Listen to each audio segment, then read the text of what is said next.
Welcome back to another episode of A Saint's Life at Saint Shenouda Podcast. Today we're looking into a really powerful story of unwavering faith and just incredible courage. It's echoed down through the centuries.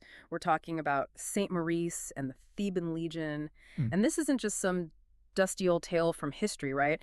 It's a narrative that, well, I think it still inspires and maybe challenges us today. It really does. It's a hugely significant story. Yeah. And it's celebrated not just in the Latin Church, the Catholic Church, but also in the Orthodox and Coptic churches too. That really highlights its deep roots. Its importance goes way back, right to the 4th century.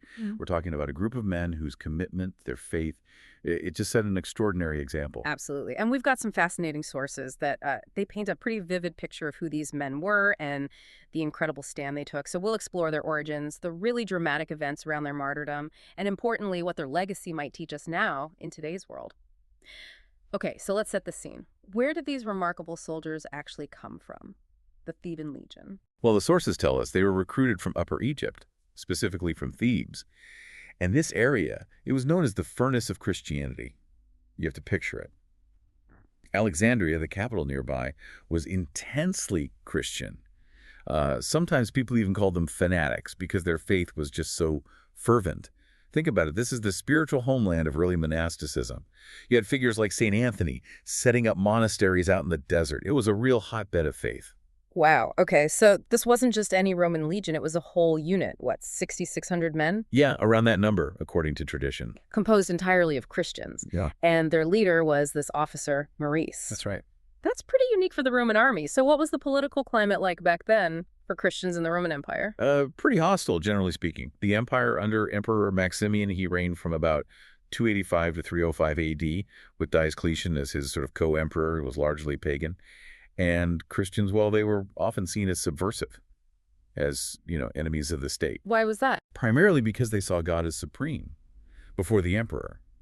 And the emperor often thought of himself as, well, a god. So that created this fundamental conflict and made things almost impossible for Christian soldiers, really. Yeah, I can see that clash of loyalties. Okay, so Maximian needed troops to put down a rebellion in Gaul, right?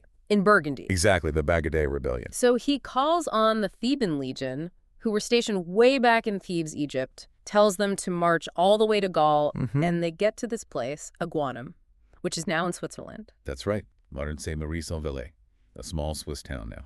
Okay, and here's where things get really intense. This is absolutely where their faith was put to the ultimate test.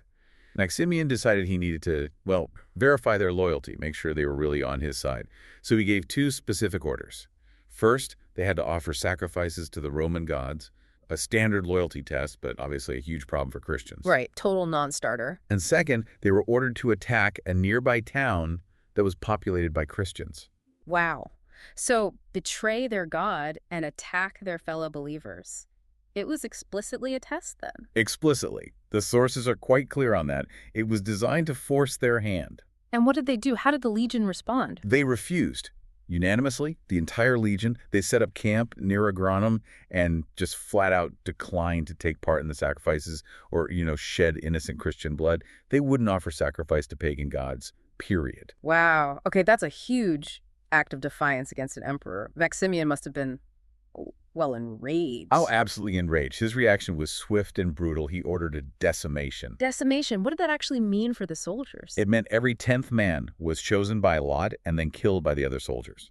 Given the traditional number of 6,600 men, that means 660 of them were martyred right there in that first wave. 660 men killed by their own comrades. And did the Legion fight back? No. The sources say they submitted to this horrific punishment without any resistance. They just accepted it. Incredible. But their resolve didn't break even after that. Not at all. After that first decimation, Saint Maurice, their captain, he spoke up on behalf of everyone, and his words are just incredibly powerful. What did he say?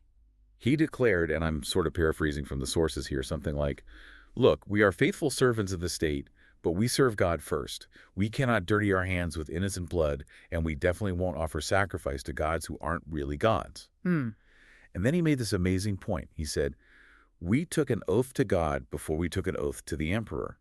We were Christians before we were legionaries." Ah, that's key. So if we fail to keep our first oath, our oath to God, how can you possibly trust us to keep the second oath to you?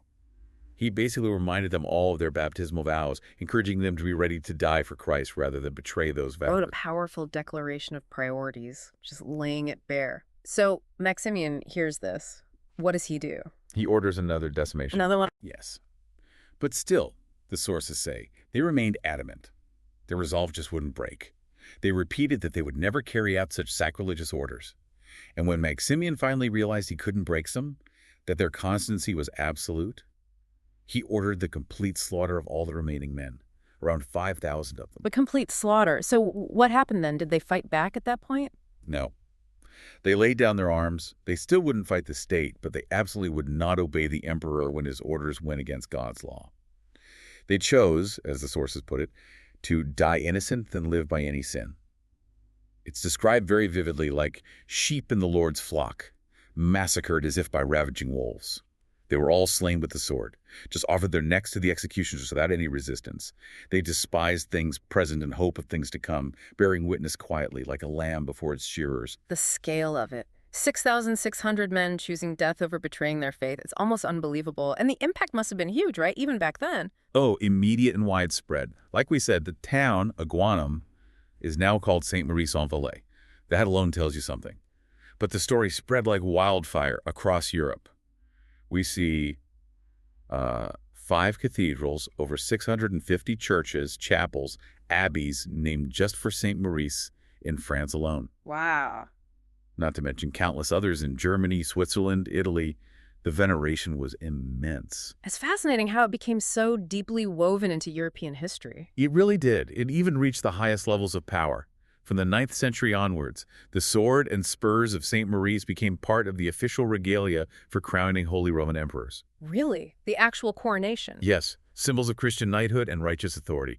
In fact, the sword of Saint Maurice was last used, believe it or not, in 1916 for the coronation of Emperor Charles of Austria as King of Hungary. That's incredible. And kings like Charlemagne actively sought out relics. Absolutely. They wanted to honor these saints, build churches, associate themselves with this powerful story of faith and courage. And you mentioned something earlier, a detail from the sources about how they were depicted. Yes, it's an important point.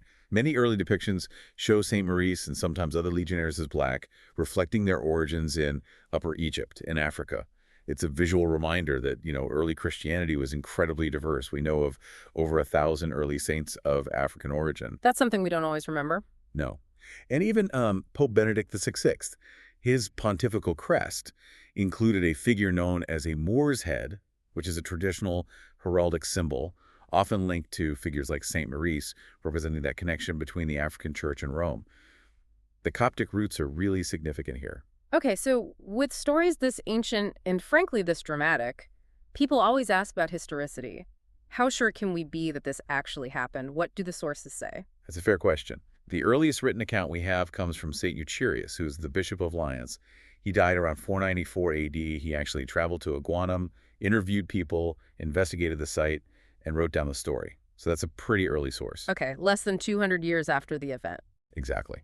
And even earlier, around 350 AD, a local bishop, Theodore of Octodurum, discovered the martyrs' bodies, identified them, and built a basilica in their honor. The foundations of that church are still visible today. Right. Now, have some modern historians debated the exact numbers? Yes. Was it a full legion of 6,600 or maybe a smaller unit like a cohort of 500 or so? There's some debate there. But the consensus among many serious historians, people like Henri Leclerc or more recently Donald O'Reilly, who wrote a book on it, is that the core event, the martyrdom of Christian soldiers at Aguanum for refusing idolatrous orders, is historical. The sheer weight of early veneration, the archaeological evidence, the early accounts, it strongly points to a real event. And how is this remembered in the Coptic tradition today? Given their Egyptian roots, you said they aren't in the official Coptic calendar. Right. Interestingly, there's no formal entry for them in the Coptic Synaxarion, the traditional Coptic calendar of saints. And for a long time, there weren't churches specifically named for them in the Coptic diaspora. But the story itself is very well known and deeply respected within the Coptic Church.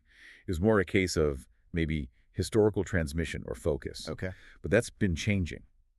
Since 1992, there's an altar consecrated in their name in a Coptic church in Mississauga, Canada. There's an icon depicting the martyrdom in Cambridge, Canada, too. And a really key moment was in 1991. It was the 17th centennial, 1700 years since the martyrdom. His Holiness Pope Shenouda III actually sent Bishop Serapion to represent the Coptic Church at the celebrations in Switzerland. And parts of the relics were formally returned to the Coptic Church. Oh, wow. So real reconnection. Exactly. A recognition and reclaiming of that shared heritage. Those relics are now in the Patriarchate complex in Cairo. Okay, so bringing this forward, this incredible story, it's clearly more than just history. It feels like it has profound lessons for us now. What can we learn from Saint Maurice and the Theban Legion that really applies to our lives, in today's culture? I think one of the absolute core takeaways is their really clear grasp of, render to Caesar the things that are Caesar's, and to God the things that are God's. They were loyal soldiers, they served the state, but they had this rock-solid conviction that their ultimate allegiance, their primary loyalty, was to God.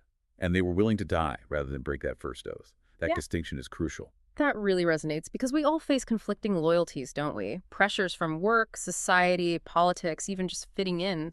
Their example just cuts through that. It really does. It encourages us to try and cultivate that same kind of wisdom and courage. Our sources specifically mention, and it feels very relevant, that we face a very difficult time at the present where we see that the state is intruding into the faith and the religious practice of Christians. The Theban Legion teaches us about discernment, right? Knowing where that line is, understanding when a command from an earthly authority actually contradicts God's law, and then having the courage to stand firm, but notice, without resorting to violence. Their non-resistance is key. Right, it wasn't a rebellion in the typical sense. It was a refusal based on faith. So it's about holding on to our core Christian principles, those baptismal vows we might have taken, even when it's hard or unpopular or comes at a real cost. Precisely. Their actions were just this incredible testament to integrity, to non-resistance as a form of strength, and prioritizing spiritual truth over just, staying alive or staying comfortable. They chose to die innocent than live by any sin. It shows that real strength isn't about worldly power, it's about faithfulness to Christ. Yeah. The story of Saint Maurice and the Theban Legion really does offer a timeless message. Faith, courage, conviction. Their witness, stretching all the way from the deserts of Egypt to the valleys of Switzerland, it really does continue to inspire people. It definitely challenges us, I think, to look at our own lives, our own priorities. Where do our ultimate loyalties really lie?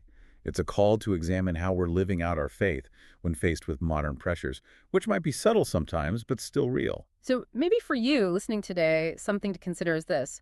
What are those core convictions you hold? The things you believe so deeply that you would, like the Theban Legion, be willing to stand firm for them even when it's really difficult. Something to think about until next time.